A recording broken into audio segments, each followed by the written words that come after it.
Continuamos entrevistando o urologista Dr. João Afif Abdo. Dr. João, a reposição hormonal, por que o senhor é a favor da reposição hormonal masculina e feminina? Bom, a feminina é muito importante porque todas as mulheres, então, depois da menopausa, elas têm queda de hormônio.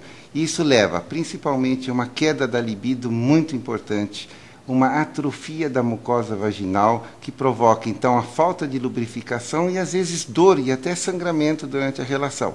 E a mulher, inclusive, envelhece muito mais depressa com a queda dos hormônios. Por isso que, depois da menopausa, as mulheres têm até a mesma taxa de problemas cardíacos do que os homens.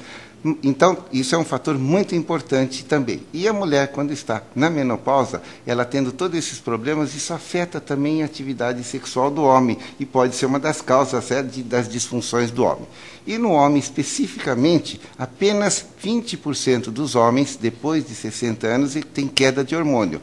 E é importante realmente você fazer a reposição, porque a queda de hormônio leva principalmente a queda da libido, interfere um pouco na ereção do homem, mas é muito mais importante na libido, mas altera no humor, altera também na massa muscular, no problema de ósseos, como na mulher também. Então, é extremamente importante a reposição do homem quando existe a baixa. Não é tão frequente como acontece com as mulheres. E não há contraindicação para essa reposição? Existe sim. Por exemplo, a presença de câncer de próstata é uma indicação absoluta para você usar hormônio. Mas quando o indivíduo não tem câncer de próstata e ele tem a queixa de hormônio e você dosou o hormônio e ele está baixo, então você pode fazer realmente a reposição, desde que você acompanhe. Porque pode aparecer o câncer de próstata. É claro que você detectou, você para imediatamente. O que se sabe hoje é o seguinte, não é o hormônio que provoca o câncer de próstata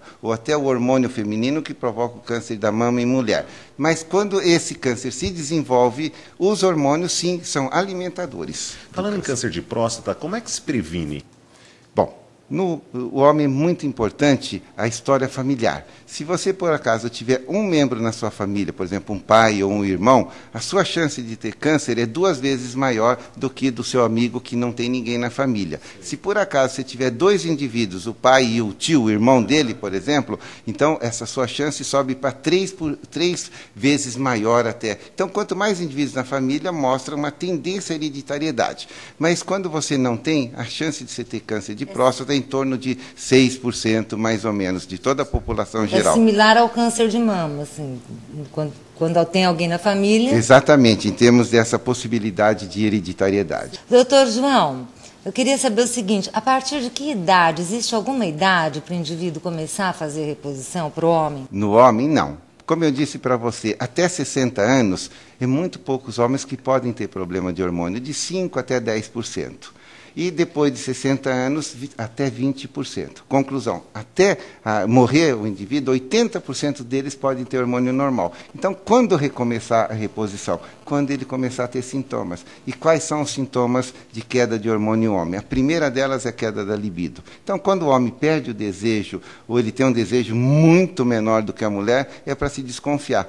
Ou ele está com o hormônio baixo, ou ele pode estar em depressão.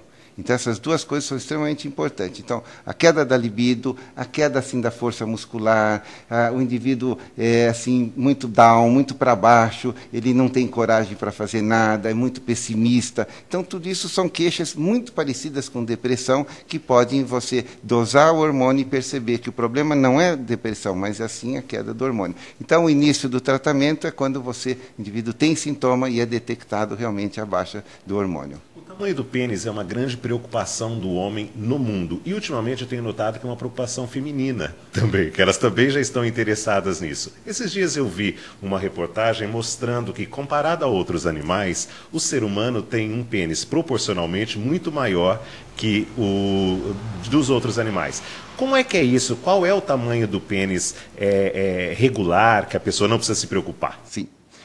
Aliás, existe um mito, né, de quanto maior o pênis, melhor seria a atividade sexual do homem, ou maior o prazer que ele provocaria na mulher. Na verdade, isso é mais um mito, porque o importante não é o tamanho do pênis, e sim realmente o funcionamento adequado dele e a maneira como ele faz ou como o indivíduo desenvolve uma atividade sexual. É muito comum o indivíduo queixar do tamanho do pênis. Por exemplo, o brasileiro, ele acha, a grande maioria acha que o pênis é menor do que pequeno, por exemplo. E o pênis é como se fosse assim o salário dele. Sempre está faltando um zero e o pênis falta 1 centímetro pelo menos. Sei. Mas, na verdade, o tamanho normal de um pênis brasileiro, em média, em ereção, varia de 12 a 14 centímetros. E, na verdade, é um tamanho que é até um pouco maior do que, às vezes, do resto do mundo. E, a não ser alguns países, algumas origens. Por exemplo, existem indivíduos de origem africana, eles têm uma tendência a ter um pênis, até em termos de média, um pouco maior do que outras raças. Portanto, o pênis ele só tem valor tamanho em termos de ereção. Nunca se pode avaliar um pênis em flacidez, certo. Porque você pode ter um pênis pequeno em flacidez, em que ereção ele suplanta o outro que era maior flácido e a ereção é menor. Então, apenas a avaliação do tamanho de pênis é quando existe ereção. Por que há homens com ejaculação retardada? Eu perguntei da precoce, né? E por que a retardada? Os 2 distúrbios da ejaculação mais comuns são a ejaculação precoce e a retardada. Mais comuns em termos assim. Porque o que é a precoce? Aquela quando ele ejacula antes do momento em que ele desejou e ele não consegue controlar. E a ejaculação retardada é aquela que demora. Então, às vezes, até a parceira cansa, até já teve orgasmo, o indivíduo ainda não conseguiu. Então, a grande causa de ejaculação retardada é geralmente psicológico. Mas hoje, uma das causas muito frequentes da ejaculação retardada também é o uso de antidepressivos, que provocam um retardo na ejaculação. Terminamos mais uma questão de opinião. Agradecemos a presença do Dr. João Afife Ábido, que voltará outras vezes. Eu que agradeço a presença. Muito obrigado. A imensa curva, norte e sul, vou com ela, viajando Havaí, Pequim ou Istambul.